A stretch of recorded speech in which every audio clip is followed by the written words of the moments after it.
Hello and welcome back to Case Closed. Today we are your hosts Hanadi Abukredi and Anna Wagner. In this episode, we are going to discuss the case of Jack the Ripper. In the late 1800s, London, England was not a good place to live for many people. Poverty was everywhere, families struggled to survive, and the city was overcrowded and extremely dirty due to rapid industrialization. Because of these conditions, crime was very common and often went unnoticed. But in 1888, a series of horrifying murders in the Whitechapel district caught everyone's attention. These crimes were so brutal and mysterious that they became known as the Whitechapel murders. The unknown killer behind them was given a name that people still recognize today, Jack the Ripper. For over a century, police, historians, and investigators have tried to figure out who he really was. There are multiple suspects, different theories, and even modern evidence, but no clear answer. So the question still stands, who was Jack the Ripper? Jack the Ripper is believed to have had 5 confirmed victims, most of them women living in poverty in the Whitechapel district. Many struggled to make ends meet and sometimes turned to prostitution as a way to survive. Three of the most well-known victims were Elizabeth Stride, Catherine Eddowes, and Mary Kelly. 2 of these murders, Stride and Eddowes, happened on the same night, September 30th, 1888.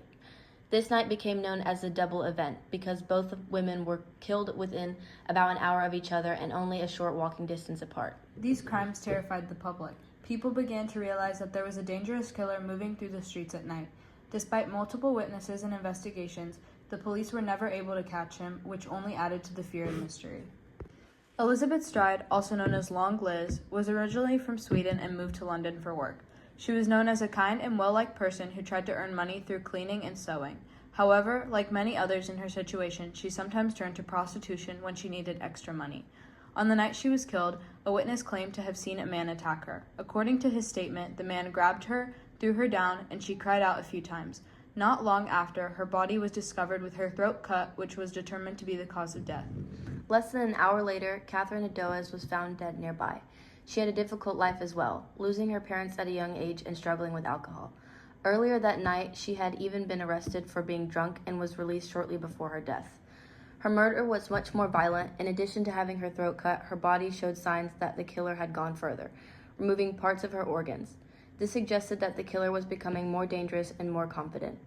After these 2 murders, fear spread rapidly throughout Whitechapel.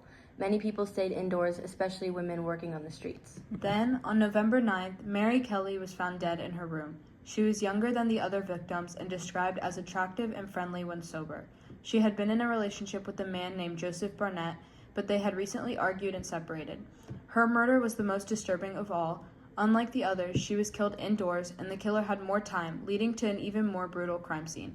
Investigators noted that all the victims appeared to have been killed with a sharp knife, showing a clear pattern. Over the years, several suspects have been considered. One of them was James Maybrick, a wealthy businessman from Liverpool. What makes his case interesting is a diary that was discovered years later, where he supposedly confessed to being the killer and described the murders in detail. However, this evidence is questionable. The diary was turned in long after the crimes, and the person who provided it gave conflicting statements, making many believe it could be a hoax.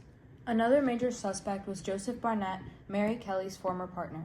He is one of the only suspects believed to have a possible motive, because Barnett did not approve of Kelly's involvement in prostitution and may have tried to scare her into stopping by targeting other women. Even though this theory explains a motive, there is still no solid evidence connecting him to the crimes. Aaron Kosminski is another well-known suspect. He was a barber who had immigrated to London and was known to struggle with severe mental illness.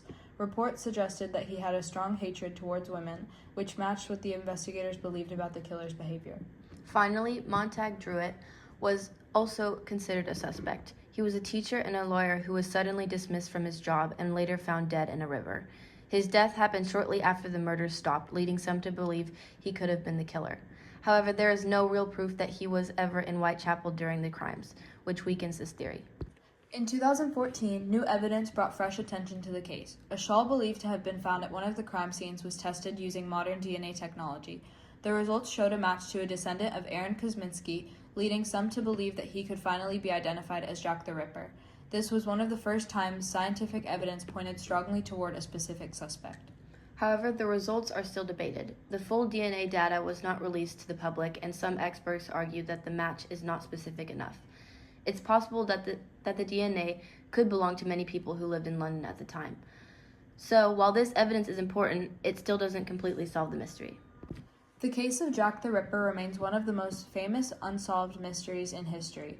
Despite witness accounts, multiple suspects, and even modern DNA testing, the killer's identity is still unknown. Each suspect has something that makes them seem possible, but also something that creates doubt. Whether it's questionable evidence, lack of proof, or coincidence, none of the theories fully answer the question. Even after more than 100 years, the mystery of Jack the Ripper continues to capture people's attention and remains unsolved. Thank you for listening, and stay tuned for the next episode.